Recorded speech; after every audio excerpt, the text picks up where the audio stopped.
The One More system has been with the Persona series for nearly 2 whole decades now, spanning 3 main series titles, their re-releases, and even implementation into other genres, such as the arena titles and strikers. Today, we're going to be exploring the modern entries to discuss where the One More system succeeds and starts to fall apart, which games best promote mastery of the system and which restrict the player's creativity. And finally, is there further room to expand upon the system, or should ATLUS begin to experiment with something new in later entries? Let's begin.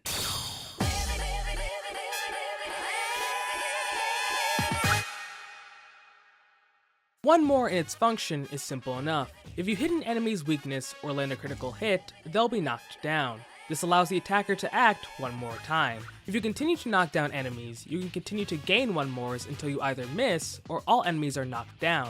If all enemies get knocked down, you're able to perform an all-out attack, dealing hefty damage to all enemies and bringing them back up from their knockdown state. If you so choose, you can cancel an all-out attack in order to perform a different action. At the same time, if an enemy strikes a party member's weakness or lands a critical hit, they'll be knocked down, granting the enemy another turn. However, enemies cannot perform all-out attacks. These are the core rules that will span across the modern Persona games, and each title has their own differences that make them distinct. In Persona 3, if you use a multi-target attack, you'll only get a One More if every enemy gets knocked down. This creates an element of risk-reward to option selection, as multi-target skills have lower accuracy than single-target skills. Do you slowly target each enemy's weakness one by one and spend all that SP, or do you gamble on the odds of knocking them all down in one fell swoop? Another feature is that if you attack an enemy that's already down, whether you hit their weakness or not, they'll stand back up and won't grant you another turn. But I saved the most broken property of One More for last. If you get knocked down in Persona 3, you waste your entire turn just to get back up. This goes for enemies too, but this makes the combat of Persona 3 a very volatile experience. One knockdown can heavily shift the tides of battle, and as a result, mastering the One More system is crucial to achieving victory. We'll touch more on this later. So the foundation of the One More system is pretty straightforward. It provides a benefit to the player for learning enemy weaknesses and taking advantage of them, while also dealing out some punishment for an unprepared player who fails to work around their team's weaknesses. But that's not all there is to Persona 3's gameplay. After all, a combat system is only as successful as the game allows it to be. So how does One More fit in with the other mechanics of this game? Well, One More gets off to a rocky start when it's forced to coexist with the most contentious aspect of Persona 3, the tactics system. Unique to Persona 3 is that your party members are controlled by AI. By using the tactics menu, you can incentivize the AI towards certain strategies, such as having Yukari focus on healing, or Akihiko focus on trying to knock enemies down. To give credit where it's due, the AI is pretty competent. As long as the enemy has been analyzed, your party will try to get the job done as best they can. Sure, certain party members may require more attention due to how their skills are prioritized, but overall, the tactics system can be largely ignored on normal enemy encounters while still being an important tool for boss fights. It keeps the potential tedium of managing tactics at a low, while maintaining the flow of dungeon exploration. But because you have no direct control over your party, they might make choices that you don't agree with. Yukari might prioritize single target healing spells when you really wanted her to heal the whole party. Akihiko has skills to debuff the enemy, but you don't have a say in which debuff he'll apply first. It's cases like these that lead to the tactics system being rightfully criticized. It can get very tiresome when your plan falls apart because you lack direct control of your party. On top of that, you can only change the party's tactics on your turn. So if you get knocked down, you won't be able to change your strategy and are effectively just a sitting duck hoping that you can act again before the battle is lost. And given that you waste an entire turn just standing back up, it might be too late. Add in the fact that it's a game over if the protagonist goes down, and you have a recipe for player frustration. The developers took risks to make a battle system that stands out amongst the crowd of turn-based RPGs. Risks that can create consequences that impact the player's enjoyment of the game. And this is something I'd take issue with if Persona 3 didn't have the most expansive and captivating avenues of customization in the entire series. Hear me out on this. The members of SEES provide the most interesting and varied movesets in modern Persona. As you gain party members, they'll explain what makes them different from your other options. Mitsuru will tell you that her persona is more geared towards offense than Yukari's more support-centric skill set, which is exemplified by Mitsuru learning Mind Charge and Ice Boost skills, whereas Yukari is focused on healing. However, this is only the tip of the iceberg when it comes to character depth. Even some characters that share the same elements have different roles to fill. Akihiko excels at wearing down enemies with his debuffs, but Ken can go for an early kill with his light magic or provide great healing if the team took a major blow. Junpei is able to provide high physical damage with great longevity thanks to his self-healing and defense buffs. Aigis is the ultimate support character, with her high endurance guaranteeing she'll do everything she can to help the party do their best. There's so much more I could go into, but seriously, these characters are so amazing. Even just having 3 physical types does wonders for party diversity. Certain weapons like two-handed swords deal high damage, but don't have the best accuracy, which can lead to misses and potential knockdowns. On the other hand, bows and guns have a high accuracy and leave the user at no risk of falling over, but as a trade-off, they deal lower damage. You're going to have to strike a balance between your options, and there's no better way to do that than with the protagonist. As the wild card, the protagonist is able to wield multiple personas. On top of that, he can wield almost every weapon type, making him the most versatile character by a long shot. Customizing the protagonist never gets old, and the game still has plenty more to offer. Elizabeth's request further incentivized the player to fuse more and understand how skill inheritance works. The Persona Compendium makes it easy to experiment with what you create, because a persona is never gone for good. It'd be a shame if they ruined that down the line. Okay, so the player has a gameplay system that heavily punishes an unprepared party, but you have all the necessary tools to be ready for just about anything. So how does the game create interesting challenges for the player to complement everything else? Leave that to the boss battles. Because of the large number of bosses, each can incentivize or disincentivize certain strategies and party compositions based on their skill set. A boss who excels with light skills will encourage the player to bring Ken since he resists it, but discourage Koromaru because he's weak to it. Or an enemy that can output very high damage will promote party members with buffs and debuffs. You never know what the next boss will require out of you, so I always feel compelled to grind up any party members who fall behind. While some bosses have the simple game plan of hitting their weakness and going for all-out attacks, the more compelling encounters are the ones that lack a weakness. Now on the surface, that may sound strange.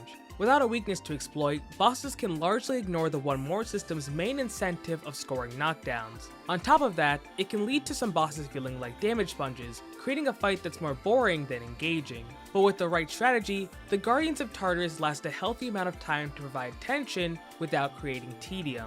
The Hell Knights can be quite brutal. They have skills to counter your main healers, and despite only taking real damage from physical moves, they have access to Tetrakarn. So what is the player to do? Well, if you have the right tools, you can inflict the poison or charm status effects on the 3 knights and turn a difficult fight into a far easier one. It feels more like a puzzle rather than a standard boss fight, which I really enjoyed. But the game somewhat stumbles when it comes to how it treats status ailments. Ailments aren't treated with the level of importance as it deserves. Analyzing enemies won't tell you what status ailments work on them, which leaves discovering alternate win conditions as being a case of trial and error. If the game provided more clarity to the player, I'm sure there'd be more comments praising the boss design like these, rather than ones like this. But you don't always have to go the status route. I had a lot of fun back and forth fights using different parties to solve different problems. And while you can lose off of getting unlucky, those moments are few and far between with the right plan. Even the story bosses offer their own unique gimmicks to spice things up a bit, such as the Priestess boss's time limit, or having to defeat both the Chariot and Justice bosses on the same turn. Some gimmicks are overplayed or undercooked, but I think they bring something new to the table in a memorable way. These bosses tend to be easier than some of the Tartarus fights, but I don't find that to be too much of a problem. Since you can do the Tartarus bosses at your own pace, the developers don't have to be as worried about gatekeeping the player's progress. The idea of having to go through long stretches of dialogue and a mini dungeon just to refight the full moon shadows sounds pretty annoying. But certain bosses could definitely put up more of a fight, which I'd like to see in Reload. Building a team and forming a strategy to overcome barriers never gets old to me in Persona 3. Where it limits you in gameplay, it makes up for it in providing player freedom everywhere else. Honestly, it's a little too much freedom. Heart items and weapon fusion can provide benefits that range from helpful to game-changing. While being able to null status ailments can be useful, the ability to resist or null your party members' weaknesses is a massive change that erases the volatile nature of the One More system. The strongest ones are usually gate-kept behind completing social links, so you'll still have to earn them. However, I feel like being able to bypass your weaknesses can make things a little too easy. But there is something cool about weapon fusion making it so your party members' basic attacks deal elemental damage. Ever wanted to see Akihiko outdamage Mitsuru with her own element? All you have to do is weapon fuse Cybele and... Dear God, it wasn't even close. but I wouldn't call any of these even close to being the main game breaker of Persona 3. If you remember, knocking down an enemy makes them waste an entire turn just to get back up. So what would happen if you knocked down an enemy, let it stay on the ground, stand back up, and knocked it back down repeatedly? This is what I call stun locking, an exploit unique to Persona 3 which can really trivialize some fights. As long as an enemy has a weakness, they're vulnerable to this gimmick. The only hole in this strategy is if you miss or run low on SP, but at the very least, surely the bosses that lack weaknesses are safe, right? Well, I'd hate to rain on your parade, but that's what Odin's here for. Thunder Rain is a skill unique to Odin that deals severe electric damage with a 100% chance to inflict shock. If an enemy suffering from shock is hit by a physical attack, it will be a guaranteed crit and knock the enemy down. So, outside of a very limited selection of enemies, you have the opportunity to either stun lock them or shower them in critical hits in all-out attacks until they're defeated. This is the most common strategy to defeat the Reaper far earlier than you'd normally be able to. It can potentially trivialize the late game with how reliable and powerful it is, with the exception of the final boss. At the very least, you can only access Odin once you complete the Emperor's Social Link, and he's decently a high level, so you won't have access to such an exploit until you're pretty deep into the journey. Stun locking would thankfully not be seen in future titles, but it has to be mentioned when discussing Persona 3's combat. Persona 3 serves as a case study for some of the highs and lows of the One More system. It requires that the player be ready to change their party and game plan throughout the journey, providing limitations that serve to encourage exploration of all of the player's options. But it's also no stranger to being taken advantage of if you play your cards right. As a whole, I think the One More system made a successful debut. It laid the groundwork for a turn-based system that separated the Persona series from its competitors, while also being engaging in its own right. Now, how does Persona 4 aim to improve the foundation set by its predecessor? Persona 4 would make a number of alterations to the combat in order to make it more user-friendly. The biggest change is the ability to directly control your party members. It's advertised on the back of the case. That's how you know it's serious. You can also spend your turn guarding to reduce the damage you take and avoid getting knocked down. As for the One More system, there's quite a bit to go over. Getting knocked down no longer wastes an entire turn getting back up. The moment you're back on your feet, you can get moving. However, there's now an additional status condition called Dizzy that replicates a bit of Persona 3's take on knockdowns. If you get hit by a weakness or a critical hit when you're already knocked down, you can suffer the Dizzy status. You'll lose an entire turn doing nothing, but you'll be able to act once you stand back up. Another change is that multi-target skills will now grant to One More, even if they don't knock down everyone. This is something I heavily disagree with. The other enemies could resist, null, or absorb the element. You will get to One More, and that just feels wrong. You're being rewarded even if you miss or ignore the affinities of other enemies. It creates a scenario where if you're fighting an enemy group where multiple opponents share a weakness, it might be optimal for you to actually miss some of them.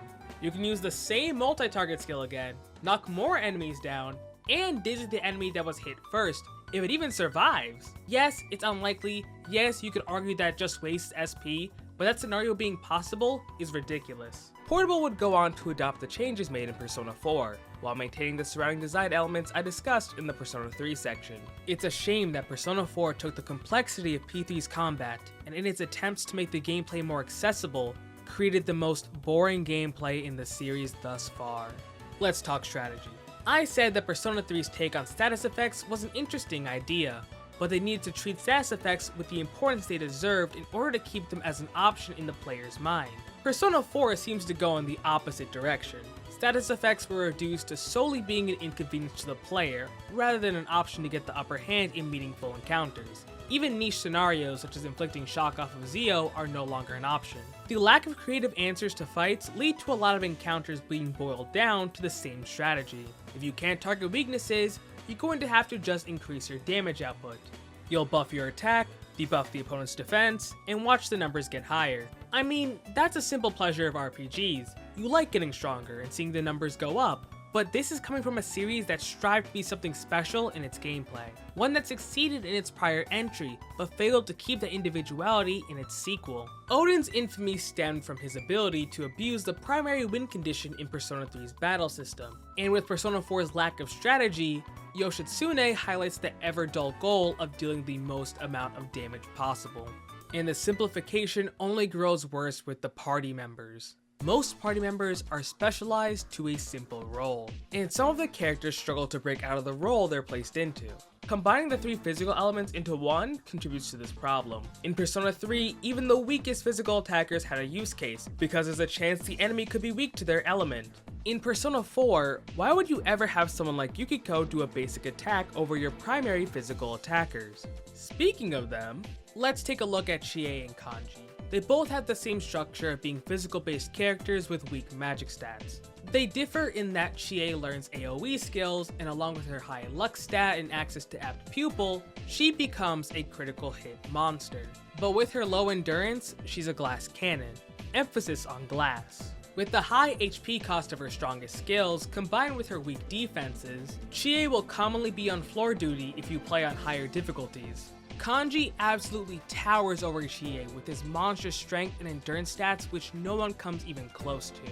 He boasts the highest physical damage output in the game while also taking little damage himself. I think the only time I found a use case for someone that wasn't exactly built into their design was making Kanji a healer of sorts. With his high endurance, I'd often have him use a group healing item to alleviate the others from having to heal. I found that fun to play around with. Although, that utility is something Chie severely lacks, so it's not looking good for her. This leads to him being the superior choice for boss encounters by a wide margin. But he's not the only one who overshadows others. Yukiko's moveset is a lot like Yukari's. They can both deal great magic damage along with being great healers. But while Yukari had someone who could outclass her in magic damage, Yukiko is the outclasser. Her ability to output magic damage completely eclipses every other party member. It's not close.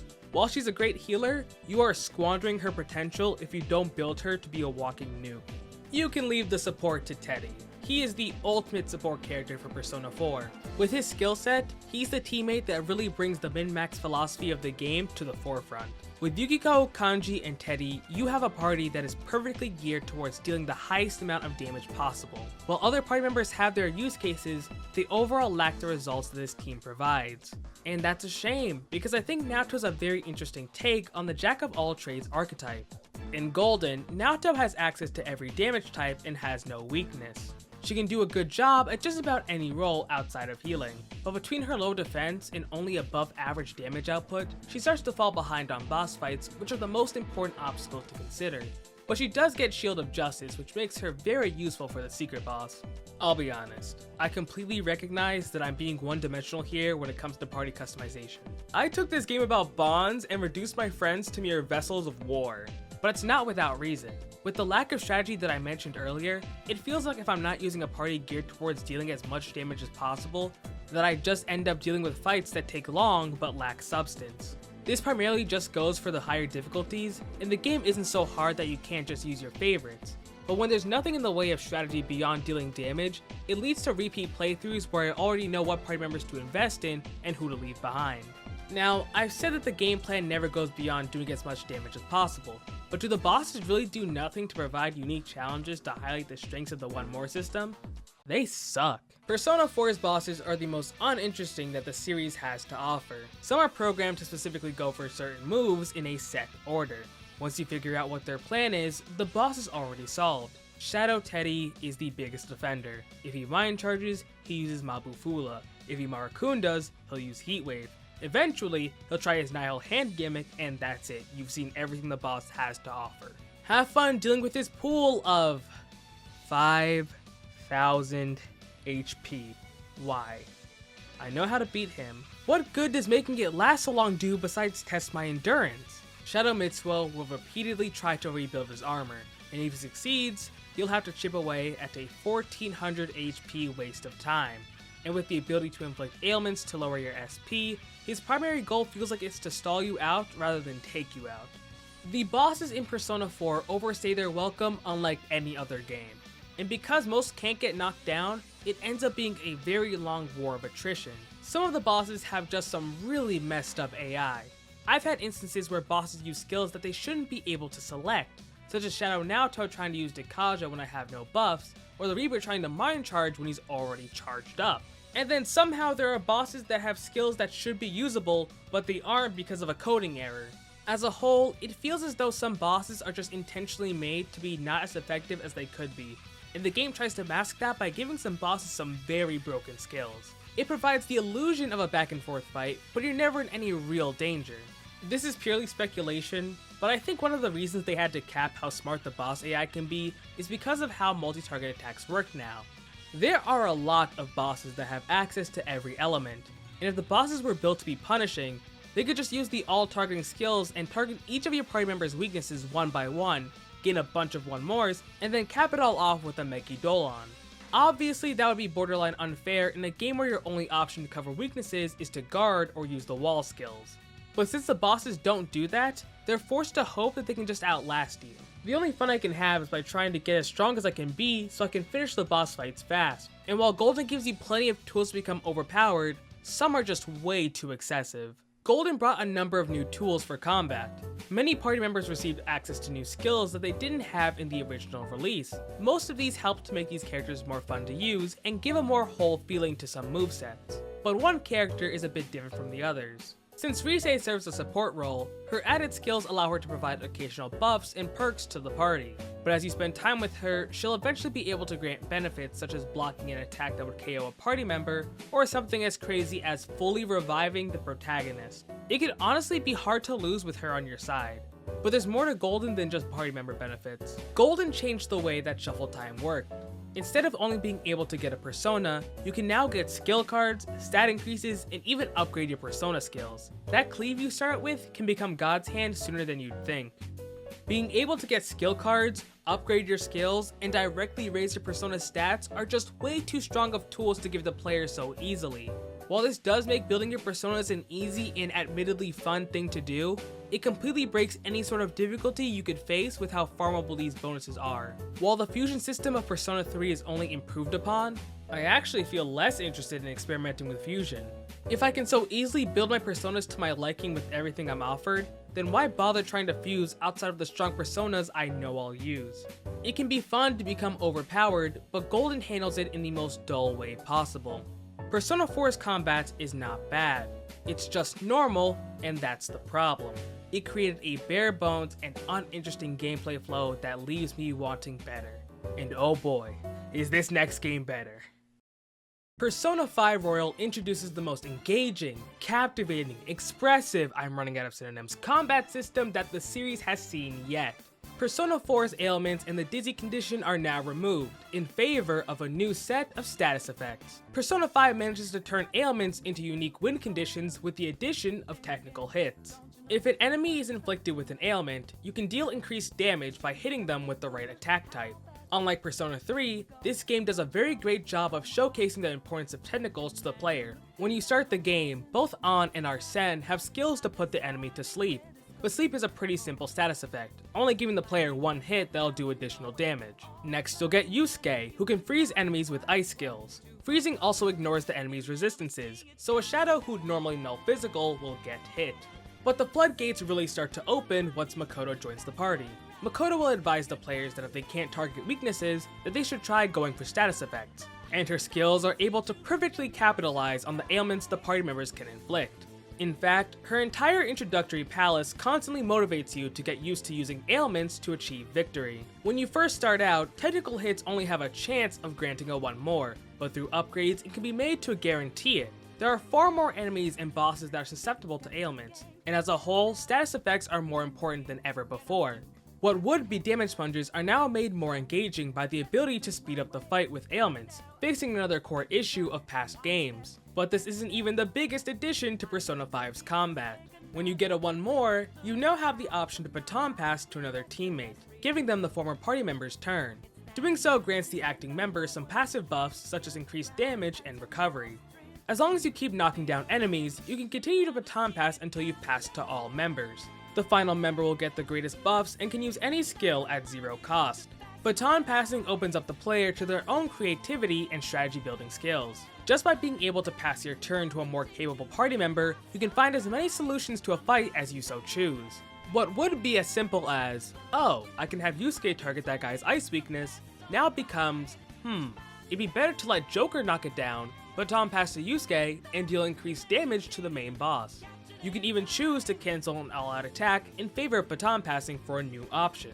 You can also upgrade the benefits for each party member, so everyone can make the most of baton passing. It pairs so naturally with the technical hit system. Not only do you have more ways to knock enemies down, but you have more options to consider once you do knock them down. And you'll be constantly interacting with both systems throughout the entire game. And what really brings it all together is the fantastic selection of party members. On the surface, the party variety seems to mirror Persona 4's foundation, but the key differences lie in the finer details. Ryuji and Yusuke are both excellent physical attackers. Ryuji is more focused on raw damage with access to charge, while Yusuke is more focused on his baton pass centric skills. But at the same time, Ryuji has more technical hit synergy thanks to shock boost. These two provide very cool ways to intertwine the game's mechanics with party customization.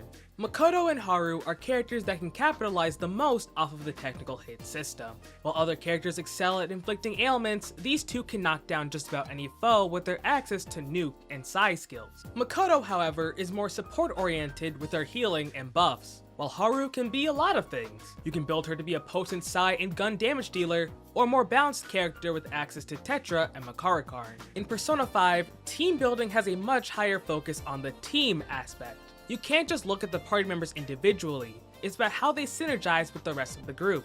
This is where traits come in. Each party member has a trait unique to them that provides passive benefits to the entire party. With the differing benefits, choosing what party to use has never been more interesting. Ryuji's trait increasing physical damage encourages him to be paired up with other physical attackers, such as Yusuke. Ann's trait has the chance to lower the amount of SP a magic skill costs, making her a great ally for almost every team. But the real queen of traits is Makoto. Her ability to increase the chances of element-based ailments leads to her being a fantastic party member for most of the game. Not only can she create openings for technical hits, but she can exploit each of them with her nuke skills. This is balanced out by her average damage output, but the value she provides cannot be understated. With so much to consider, it's hard to not want to mix and match your party. And with Hifumi's Confidant ability allowing you to swap party members mid-fight, you can change your strategy at a moment's notice. But where can you go to really test out all of your tools and max out your party's potential? Welcome to the Challenge Battles. Challenge Battles greet the player with a series of trials to overcome. It uses a scoring system that judges you based on a number of factors unique to each fight, and these aren't something you can just ignore. Blasting away enemies with the strongest personas won't get you anywhere close to the score you'd get if you play smart and by the rules. It challenges you to make the most out of everything you have at your disposal. You'll use different parties, different personas, and different strategies in order to raise your score. There's no all-out attacks allowed either. You're put to the test to prove to the game that you've become a master of both baton passes and technical hits. Reminds me of a different fight. Most challenge battles are locked behind DLC, and while that's a shame, I think what the player has access to still gets the job done. With the number of trials offered, the player is encouraged to reach the high skill ceiling that the game created, and I'm happy to say that the bosses are also a major improvement. Many of the bosses make great use of the combat system. Madarame tests your ability to effectively plan out your baton passes by creating simple enemies for you to knock down. Then you can finish it off with Yusuke's baton boosted physical skills in order to cut Madarame down to size. Kaneshiro makes fantastic use of status effects as both a strategy and weakness. He'll continuously try to put the party to sleep and then smack anyone who starts to snooze with some nasty technical damage. His henchmen are no joke either, and if you try to brute force your way through the fight, things can get ugly fast. So your best bet is to inflict the enemy with ailments so you can go on the offensive. It's a really interesting fight. But I think there's one fight that provides a very fascinating challenge to the player above all the others. But it has a few missteps that turn it from a smash hit to a smash hit. The Okumura boss fight challenges the player on their ability to maximize damage and make the most out of baton passing under a time limit. If you deal too much damage to the robots without finishing the job, they'll retreat and respawn. And Okumura will do everything he can to make sure at least one of them stands their ground before making tracks. Because you can't all-out attack, you'll need to do everything you can to win this fight. Use the best personas, have a great party, use buffs and debuffs, and use baton passes to deal the most efficient amount of damage you can. While these options may have been useful throughout the game, they're practically essential if you want to win this fight. I'm not here to say that this boss is super easy or that the fan hatred comes out of nowhere. It demands more from the player than any previous challenge, and it can get really tiresome getting stuck on the same group of robots. But I do appreciate what the devs created in trying to make a difficult boss. It's just a bit of a spike in difficulty for the average player. The key part that makes Persona 5's bosses so enjoyable is that there are very few that can ignore the one more system. Even the new final boss and one of the secret bosses keep the baton pass and technical hit systems as important tools for victory. But Royal showers the player in far too many options to maintain any sense of difficulty. Let's start with the confidant abilities. Some provide interesting perks, such as Hifumi's party swap I mentioned earlier, but others can just be overkill. Ryuji's insta-kill perk makes it way too easy to become overleveled and gain a ton of money. And where better to use that money than with the Twins' rank 5 confidant perk, allowing you to fuse personas above your level for a hefty price. Neither of these needed to be in the game, and they're far from the only offenders. The Jazz Club is an interesting way to customize your party. By visiting on certain dates, you can teach your party members skills that they wouldn't otherwise learn, such as Yusuke getting charge or Makoto getting concentrate. While this is fun, I do think it pushes a little too far into absurd territory, and then stat increases push that in with the force of a battering ram. Being able to artificially increase your teammates' stats is ridiculous and definitely did not need to be a thing. And then you throw in skill cards, the electric chair weapons, Futaba's perks, and so much more. A game doesn't have to be difficult to be fun, and Royal is very fun. But I think it's still important to discuss when judging the combat system. Persona 5 showcases the absolute best of the One More system thus far. While the difficulty can fail to keep up with the player, the captivation I feel towards the combat is never ending. It manages to create a gameplay loop that's honestly a little addicting, and I never get tired of my time spent in the metaverse. The series has achieved overwhelming success in creating a unique battle system that sets it apart from its competitors in turn-based gameplay. But there's just one more thing to discuss before we tie a bow on this analysis. The One More system has come a long way these past 18 years, but that journey came with some heavy growing pains. Each game has their own brand of exploits and missteps that I believe make the system quite fragile. The fun it can provide is almost completely dependent on the factors surrounding it, and where it mostly succeeds, the lows can be very low. Persona 3's gameplay has the most divided reputation within the community, but it's the one that forces you to engage with its systems the most. Persona 5 has the most enjoyable combat system to date, but the one time the game forces the player to engage in all aspects of it, it became infamous. Trying to balance these games sounds like a developer nightmare. How do you create different levels of challenge for those who do everything versus those who do as they please? It goes far beyond modifying damage numbers, and will probably be something ATLUS struggles with for a while. And while my words may be harsh, I'm only so critical towards this aspect because I love these games. When you play a lot of games in the same genre, you start to notice where some succeed and some fail at pushing the medium. I think ATLUS has finally found the right direction to make the gameplay fantastic, but there are still a few things that they could tweak, and it seems like the Reload devs are still trying to innovate on the system. Thank you all so much for watching. If you enjoyed the video, then I'd appreciate it if you'd consider dropping a like and subscribing. Do you enjoy the One More system? And would you want it to make a return in Persona 6? Please let me know in the comments. Okay, now normally I'd have a longer section for an outro, but I've got to get this video out and get ready for Reload. I've got something to work on that I've owed you all for quite some time now. Orpheus!